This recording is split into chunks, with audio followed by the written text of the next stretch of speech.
The United Nations is pushing for an end to the war in Ukraine. Secretary General Antonio Guterres says conditions for a ceasefire should be created as soon as possible. He met with Russian Foreign Minister Sergei Lavrov in Moscow and is due to hold talks with President Vladimir Putin. On the ground, violence continues to escalate. Ukrainian officials say Russian forces are shooting along the entire front line in Donetsk. Reports say the city of Kreminna has fallen into Russian hands.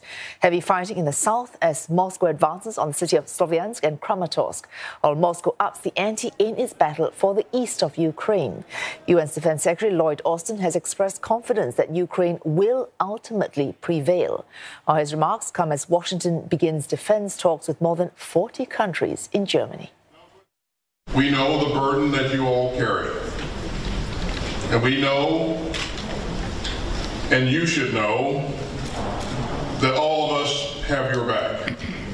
And that's why we're here today, to strengthen the arsenal of Ukrainian democracy.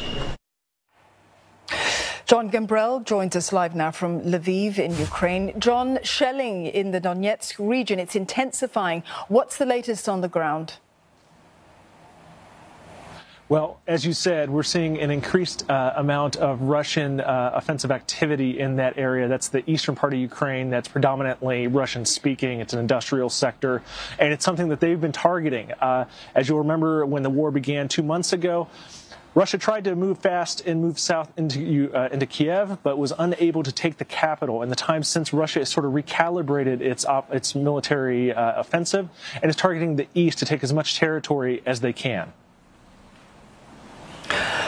Well, reports, John, that Kreminna in eastern Ukraine is now controlled by Russian troops. We know there's been street-to-street fighting there. It's been going on for days. How significant is this area, though, and what strategy are the Ukrainian forces in the east likely to be pursuing?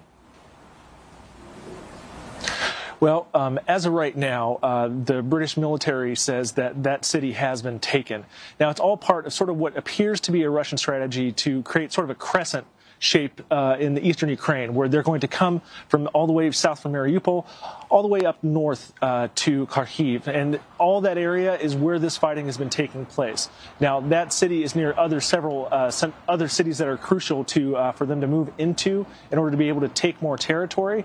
The Ukrainians are continuing to fight using artillery, small arms, and other weaponry. And as of right now, it seems like the fighting is pretty intense there.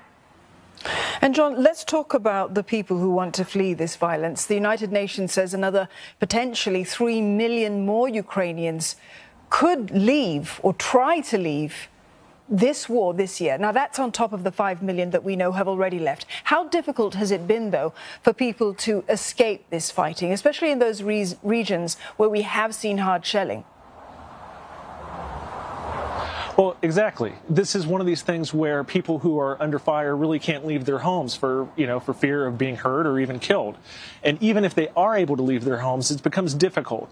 You have to keep in mind that right now there are no commercial flights or even evacuation flights that are coming in or out of the country, given the fact this is an active war zone. Separately, across much of the highway infrastructure in this country, there are police and army checkpoints that make traveling by car really difficult. One thing that has remained open is the railway, but in the last day or so, we've seen the Russians start to target railway infrastructure. If they take the rails offline, there's a chance that will make it even more complicated for people to leave and more difficult for war material to come in from Europe to aid the Ukrainians. John, thank you for that update. John Gambrell there in Lviv.